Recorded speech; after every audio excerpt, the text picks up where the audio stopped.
প্রত্যেকবারের মধ্যে এবারে পুজোতেও তাড়াতাড়ি করে বেরিয়ে পড়েছি কল্যাণীর আইটিআই প্যান্ডেল দেখবো বলে। প্রতি বছর অন্য জায়গাতে ঘুরতে গেলেও কল্যাণীর আইটিআই প্যান্ডেল কখনো দেখিনি, তাই তাড়াতাড়ি করে একটা ব্ল্যাক শাড়ি পরে নিয়েছি। আর এই শাড়িটা কিন্তু আমি আমার ভাইয়ের বিয়েতেও পরেছিলাম। আমাদের বাড়ি থেকে কল্যাণী আইটিআই প্যান্ডেল ওই 40 কিলোমিটারের মতো দেখাচ্ছিল, মোটামুটি 1 ঘন্টার রাস্তা। ট্রেনে করে গেলে এত সময় কখনো লাগতো না, কিন্তু এখন ট্রেনে প্রচুর ভিড়। বরমাসাই বলেছে 3টার দিকে আমরা বাড়ি থেকে বেরোবো, যেতে যেতে 1 ঘন্টা টাইম লাগবে। ওখানে গেলে 1 ঘন্টার তো লাইন এমনিই দিতে হবে, কারণ অনেকটা বেশি ভাইরাল প্যান্ডেল বলে ওখানে সবসময় লোকজন বেশি থাকে। যাই হোক, এখন থেকেই মনে হচ্ছে অনেকটা বেশি আনন্দ লাগছে যে প্যান্ডেলটা কতটা সুন্দর হবে। আমরা যখন বেরিয়ে পড়েছি তখন থেকে হালকা হালকা আবার বৃষ্টি পড়া শুরু করে দিয়েছিল। মেন রোডে যখন উঠে গেছি তখন আমাদের বাড়ির একটুখানি দূরেই এই এত সুন্দর একটা ব্রিজ আছে।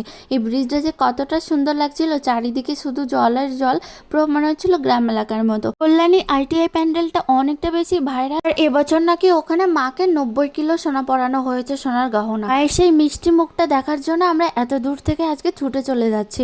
যাই হোক, বলতে বলতে একটু পরেই আমরা এখন পৌঁছে যাব।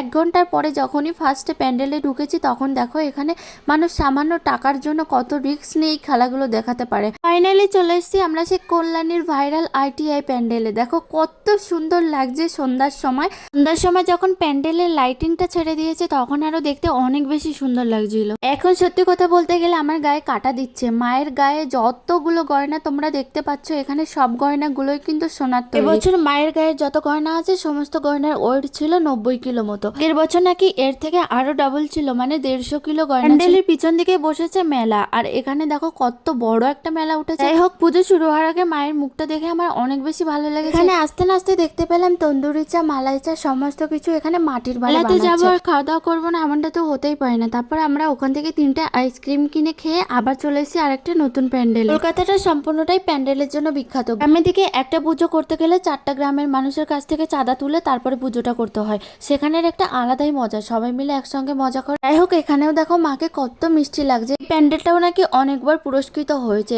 এখনো পর্যন্ত উদ্বোধন হয়নি, তাই অনেকে এখানে সাজুগুজু করে রেডি হয়ে বসে আছে মায়ের সুন্দর করে উদ্বোধনটা করবে বলে। এখানে ভিডিওটা কালকে করেছিলাম, কিন্তু পোস্ট আজকে ষষ্ঠীর দিন করব। আমাদের এখানে তো ঢাক বাজনা শুরু হয়ে গেছে মায়ের পুজোটাও। এর বছর পুজোর প্রত্যেকটি দিন আমরা ঘুরতে গেছিলাম, জানি না এবছর কি হবে, বাট এবছর প্রচুর গরম। এখানে মায়ের সঙ্গে আমি আর আমার ছেলে কিছু ফটোশুট করে নিয়েছি। এবার একটু মেলা থেকে ঘুরতে যাওয়া যাক। মেলাতে যাওয়ার পর সব থেকে সুন্দর দৃশ্য হলো এটাই, যে ছোট ছোট বাচ্চারা কত সুন্দর নিজের মায়ের কাছে বাবার কাছে আবদার করে। আমার ছেলের এই কাণ্ডটা দেখে আমার সম্পূর্ণটাই আমার নিজের বাবার কথা মনে পড়ে গেছিল। আর প্যান্ডেলটা দেখো দূর থেকে কত সুন্দর মিষ্টি লাগছে। এখানে ঘর সাজানো জিনিস থেকে শুরু করে সমস্ত জিনিস উঠেছিল। মেলাটা ছোট্ট হলেও এখানে প্রচুর জিনিস উঠেছিল। ফুলগুলো দেখে মনে হচ্ছে এখনই তাজা এটা ফুটে আছে। আর কচু গাছটা দেখে তো মনে হচ্ছে এখন এই কচু গাছটা নিয়ে চলে যাই, এত সুন্দর লাগছিল যে কি বলবো। দামটাও প্রচুর চাচ্ছিল ওরা। তারপরে ছেলেটাকে এখানে আমরা মিকি মাউসে চড়িয়ে তারপরে এখান থেকে বেরিয়ে গেছিলাম। বেশিক্ষণ ছিলাম না, যেহেতু অনেক দূরের রাস্তা।